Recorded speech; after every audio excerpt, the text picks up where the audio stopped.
Live from the beautiful twin island of Trinidad and Tobago, here is Nurse Jones. Hi everyone, this is Nurse Jones.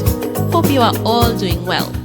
Welcome to the podcast series that has been inspired by my book, Poems for You and Your Neighbor, Health Disorder Simplified. Joining us today to share his expertise on the topic vision is Dr. Ryan Ramoutar. He is an acting registrar at the San Fernando General Hospital in the ophthalmology department and the vice president of the San Fernando Hospital Doctors Association. He is also a past student of the Presentation College, San Fernando, and of the University of the West Indies, St. Augustine. Welcome, Dr. Ramoutar. Thanks very much, Amanda. How are you doing today? I'm doing okay. Pleased to have you here. Very, very pleased to be here. Okay. Well, I just gave a brief introduction of you. I just want to throw the question out there to you. Apart from what I've just said, is there anything about yourself that you would like us to know, anything of interest? Well, in addition to the medical side of me, I'm also a private pilot. So, I fly planes in my spare time. That's really cool because my son is like, Mommy, I want to fly a plane. And every time we go to the heliport, he's like, Mommy, I want to do that. Oh, that's exciting. Or maybe sometime he could come take a ride. Yeah, we'll have to arrange that. Yeah, that'll be awesome. It will be. So the big question here is, why the chosen field of ophthalmology? Well, I always like to say that I didn't choose ophthalmology. Ophthalmology chose me because when I had finished medical school and internship, I initially wanted to go into internal medicine. Mm-hmm. As it happened at the time, there wasn't any space available there. And I was placed in ophthalmology. And when the time came to transfer back into internal medicine, I actually realized that I had liked it and decided to stay in it. Okay. So that's how it started off, and 4 years later, here I am. Today we've chosen the topic vision because it's one of the poems in my book. When we refer to vision, there is a popular proverb that says, where there is no vision, the people perish. So we're taking that proverb literally today, and our aim is to provide information so that our audience would be more mindful of the importance of their vision and caring for their eyes. So when you think of the term vision, the word vision, what do you see or what do you think of? Well, when you say the word vision, you're really talking about that sense, the physical sense of being able to see, perceive the things around you, appreciate what you can see based on the light that is cast on it. Yeah. So, that's one way of interpreting vision. And, you could also think of vision as something futuristic in terms of where you'd want to be, like your vision for yourself or your vision for a country or something like that. Yeah. I think both of those things are kind of... Yeah, putting things into perspective. Yeah. All right. So we often hear the term visual impairment. Could you simplify that for us? Yes. So visual impairment is really a term that means loss of what you would normally consider to be your normal vision. So impairment in itself could range from anything as simple as a refractive error, which would necessitate the need for glasses, to something happening very suddenly to you, like some sort of trauma or an accident, or maybe something more chronic, like a disease process like diabetes or glaucoma. So visual impairment is any decrease in your normal vision that causes some impact on perhaps your daily life or your ability to see as well as you normally would. Okay, then. It will definitely have to affect our activities of daily living, more or less. It's a perceptible thing, something that you would notice. Yeah. Yeah. All right. So now that they can't tell you, but it's something that you would experience of your own? Yeah, generally somebody would come in with a complaint that they've had some sort of loss or decrease in vision, and that's where you would start your investigation. Sometimes impairment could be picked up if a patient comes in for screening or so. They may not be able to perceive it, but you would note it on some sort of investigation, like a visual fields test or so. Okay. So. Okay. There's a fundamental difference between the opticians, the optometrists, and the ophthalmologists. Just outline just a few of the differences. Okay, well, I'll use this opportunity actually to plug an article that I wrote for the Newsday a few months ago on this very topic. Okay, cool. And basically, the three professions are very distinct, even though they can be a bit confusing because they all begin with O and they sound very similar. But let's start with the opticians. And the opticians are basically the people who would manufacture the lenses or make the lenses based on a patient's prescription for glasses. Then you have the optometrists. The optometrists are basically refractive specialists. They're not doctors, but they have the ability to do an eye exam on you, a general eye exam, followed by a refractive exam, which they should be able to correct any vision as a result of a refractive error. They should also have the ability to pick up on some disease processes and refer any patient who may have some sort of significant impairment or who they may suspect of having some sort of pathological process to the ophthalmologist now. And that brings us to the person who is a medical doctor and who has gone to medical school and following medical school has entered a period of training, after which they've been certified as an ophthalmologist. And an ophthalmologist is somebody who is able to diagnose, manage, dispense medications, and perform surgical procedures for patients. Right. So they're very distinct professions, and it's important that people understand the differences between them so that they can seek treatment. Yeah, and most appropriately, because my career, the last couple of years, I came across patients who would present with problems that would would better be treated by the optometrist rather than coming to the ophthalmologist. And this kind of overwhelms the clinic setting, the influx of patients that come into you all. So it's good for the public to know the difference so they can go to the respective person then for the problem that they have. Right, that's correct. And you yourself would be very familiar with the overwhelming clinics that we face, the large number of patients. And we do our very best to see everyone. And it would help if patients are aware so that perhaps instead of coming directly to an ophthalmologist for something that might be treated or managed by an optometrist, such as a refraction, they can probably go to the optometrist first and have that refraction done. And then if they're not getting any improvement with it, or if the refraction doesn't assist, it may clue them into realizing that something else is happening that needs the specialist input from an ophthalmologist. Okay. So it is important. I think public education is extremely important, but it's also important for patients to not be blasé about their situation. So if they think that something serious is happening to them, they shouldn't hesitate to seek the advice or the opinion of a specialist, an ophthalmologist for their condition. That's a very important piece of knowledge that people can really apply it when or if it happens to them. We're talking about the eyes here, vision.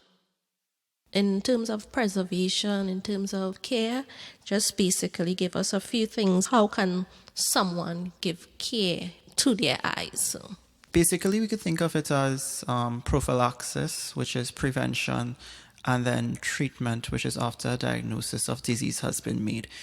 And for prophylaxis or prevention, it's important that patients, if they recognize some perceptible decrease in vision or think that their vision is not what it should be, as I had mentioned earlier, get a consult either with an optometrist or an ophthalmologist, see whether or not their condition can be rectified via refraction. And at the same time, if nothing is wrong, so if someone doesn't have anything that they think is wrong with their eyes, they should ensure that they have a proper diet, exercise regularly, because many eye conditions are caused by non-communicable diseases such as diabetes and hypertension. So ensuring that your diet is what it should be and your exercise as recommended, then you would be able to prevent the onset of many of these disease processes that affect and damage the eye. Yeah. We also live in the tropics, which means that we're also exposed to lots of ultraviolet radiation from the sun. Yes, it's Yeah. hot here. So it's important that people who are who do a lot of work in the outdoors, or who may even for recreational purposes be outdoors, use shades or sunglasses that would protect their eyes from ultraviolet radiation, because that has been shown to be a factor to things like cataract formation and pterygia formation. And pterygia are basically fleshy growths on the surface of the eye. Yeah. So those are some basic things with respect to prevention. And then for disease processes, so if a patient has been diagnosed with diabetes or hypertension or some other disease of the eye, it's important that they get their consultations, make sure they're seen as recommended by their ophthalmologist. And if they're on medication, compliance is a very, very, very important thing. Patients who have glaucoma and who are on medications every day, it's important that they take their medications every day. And if they realize that their medications are running out, it's important that they refill their medications before it actually does run out, so that there's no break in the treatment of the disease. Right. So all of those things are really important when it comes to managing the health of your eye. Even though they're two small organs, they're really, really important, and they can be easily damaged. Yeah. Yeah. And it's one thing to actually have the knowledge, but patients, you all have the power to put it into action. So that is what we want to impress upon you all today. That was a bit of an educational segment there. We just want to move on to a little bit of encouragement. I'll start with a situation that is close to my heart. My grandfather, may his soul rest in peace, he died last year. He had glaucoma, but he didn't follow up on his treatments, and as a result, which I tell patients, off the bat, if you do not take your treatment, you will go blind with glaucoma. That's correct. He unfortunately did not take his treatment. He got blind. As a result of that, he went into a state of depression. He was, by and large, a really healthy 80-year-old. Nothing. He didn't have a day that he was sick in his life. Right. But after going blind, he just stopped talking. He stopped moving around. And, after a while... And that's well documented for patients who have gone blind. Yeah. Having had the ability to see previously, that if not properly taken care of, a lot of these patients fall into depression and even go as far as suicide and that sort of thing. So that's why I say it's close to my heart, because then I know that glaucoma is something that's hereditary. It could be passed down from generation to generation. I know some of my aunts, they are being treated for glaucoma. Thank God my father doesn't have it, so I always tell him, Daddy, you have to go and get your eyes checked ever so often. And he listens to me, so he is doing what he has to do. But initially, I had some fear about it in terms of how it would affect me. So I've been, doing what I have to do, more or less. But it's a fear that I got out of the way, and it really, I was more or less affected like that. And when seeing all the patients in the clinic and what glaucoma can do to you, it affected me. So I just wanted to throw it to you. Has there been anything in your career that has probably placed a little fear in your life, or something that has caused you to be more cautious with, or anything like that? I wouldn't say that it has placed fear, but what I have experienced, having started in ophthalmology and seeing the many patients that we do have in clinic, it has made me more aware of the broad spectrum of disease processes that could occur in your eyes. And it really does make you want to ensure that people who are close to you, your friends, your family, and yourself, you do what is necessary in order to take care of your eyes. So you might see someone who comes in and they progress, as you said, to blindness, having not been compliant with their medications and that is just motivation to ensure that if you have friends or family who are in a similar situation, that you encourage them to make sure that they're compliant with their medication.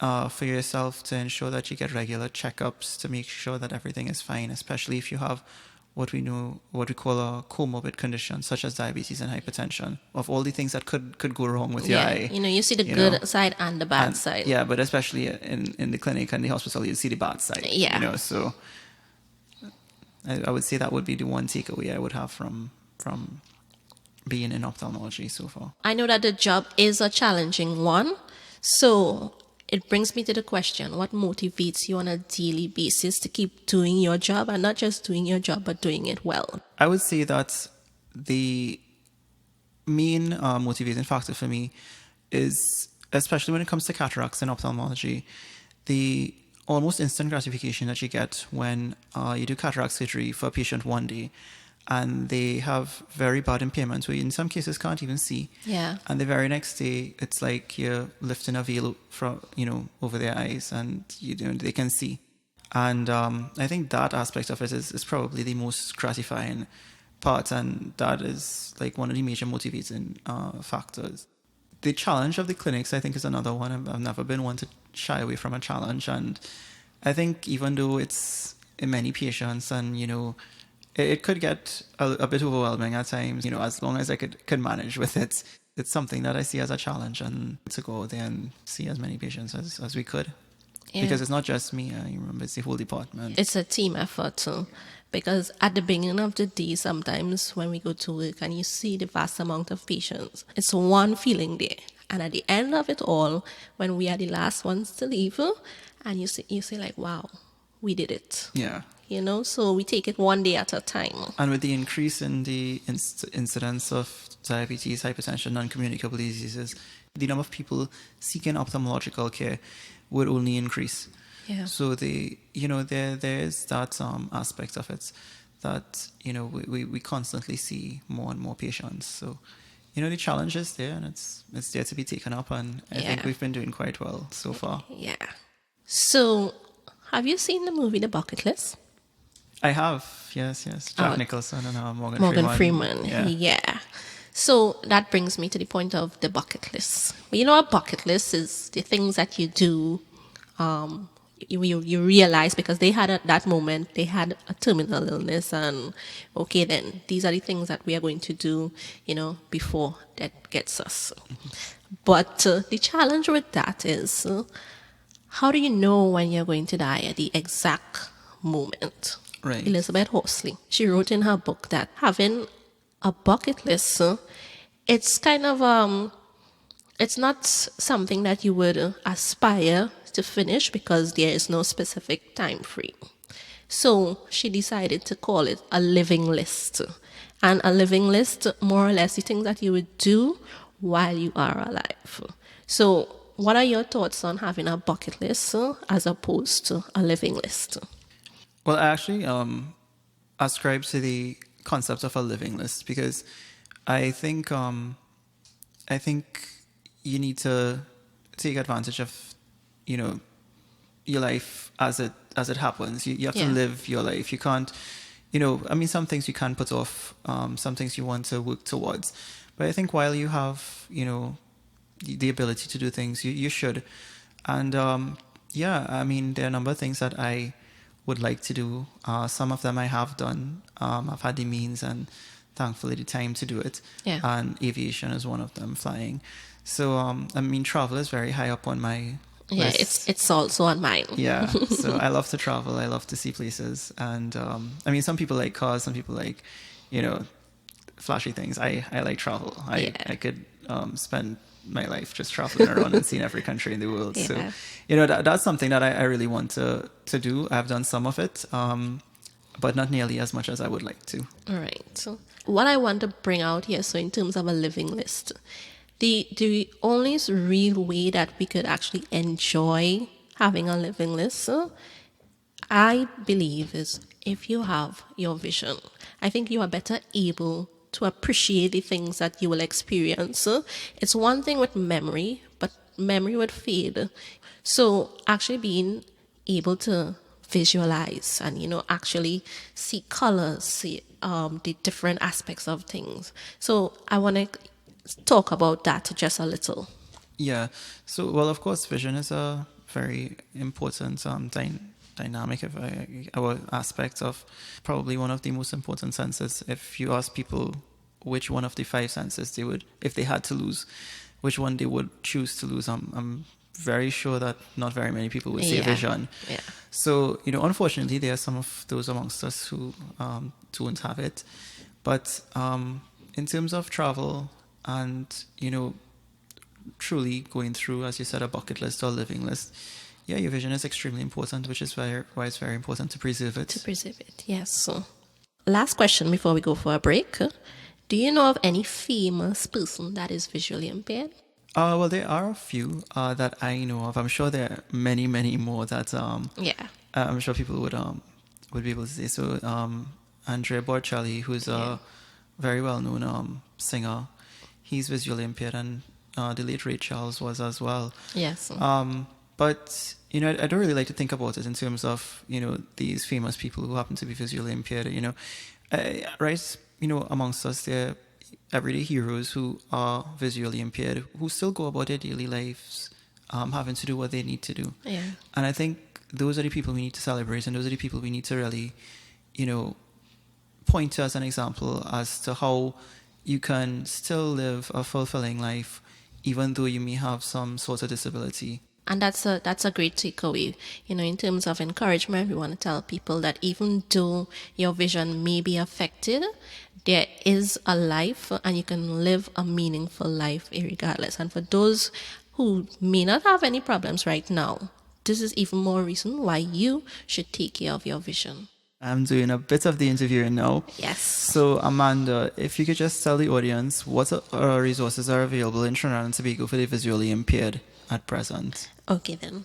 I'll just outline just about 3. The first of which is the Blind Welfare Association. This has been established since 1914. It's one of the longest association that, deals with blind welfare and issues that they have, right?